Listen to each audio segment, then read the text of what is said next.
anywhere, anywhere in the world, anywhere in the world. At ang nakakalungkot yan, hindi siya sa sarili natin bayan. Eh, nadi-discriminate ka pa rin. Alam niyo ba na meron tayong tinatawag na regional discrimination? Yung mga taga-Ilocos, ay sila-sila. Yung mga taga-Bisaya, ay sila-sila. Pag ang mga Tagalog ay wala. Ang mga Tagalog ay dito, okay na pupunta, ganyan-ganyan. Ano to? Yun, meron somehow may regional discrimination tayo. Between Tagalog, if I am ako, presidente, hindi ako choose kung sino ang I would pray for yung mga kababayan ko. Diba? Kahit sabihin mo, technical speaking, ay nag-excel yung mga galing sa Bisaya o yung galing sa Tagalog region. Example lang to baka may mapikot. Ay, i-help yung kababayan. At kung ako naman kasi ako ang governor ng Quezon, in-apply mo tayo yung kababayan. Hindi ko, hindi sila priority ko, kababayan ko ang kababayan ko na, kababayan first. So, meron tayong regional discrimination na nakakalungkot. At sa mga school, di ba? Dinidiscriminate natin yung mga iba. Natatawa tayo pag may accent sila, iba intonation nila. Pero sa Canada, pag nag-ibalaw kayo ng intonation, that only means that you know at least 2 languages. Na better off ka sa iba na English lang ang alam. Diba? Kaya tayo may advantage tayo towards sa mga ating mga native Canadians, mga Americans.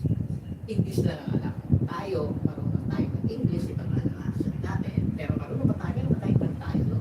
Eh, paano kung ano ka pa? Hindi lang ka Tagalog. Magkali ka ng Ilocos. Eh, di tatlo. Ang alam mo. Diba? Ay, kung nanay mo yung taga-Ilocos at ang tatay mo yung taga-Bisaya, ay di ilan ang alam mo. Diba? 4. Diba?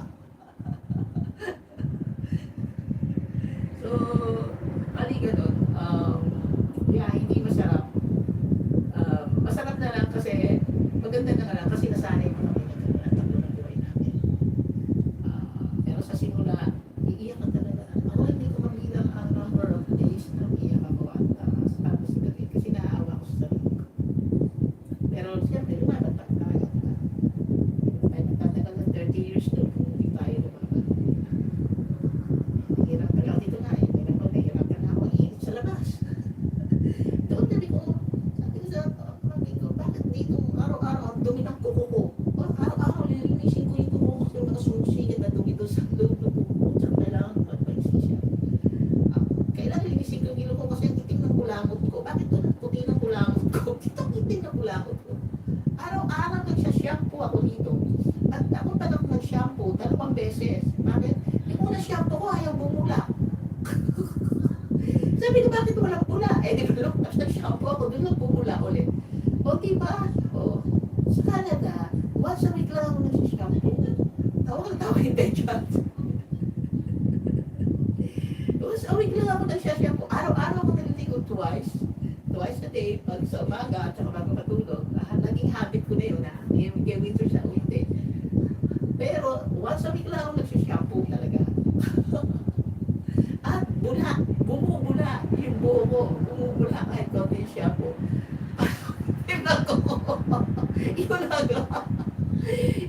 Nakita mo yung hawak na kayo. Sabi ko, parang ang dumi ng buho ko. Palagi na lang parang may buho ko. Bakit gano'n? Ang itim ng buho ko.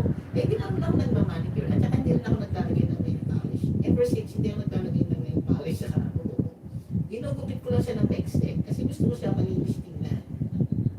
Ayan hindi ko ibig sabihin pag nail polish, hindi pa rin. Gusto ko siya, kung ang tingin ko, nakikita ko agad ang dumi. Nandun, nakasingit.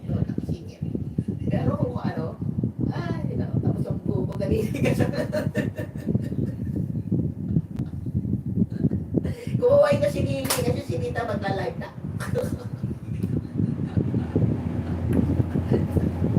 Magla-live na. She's Nita.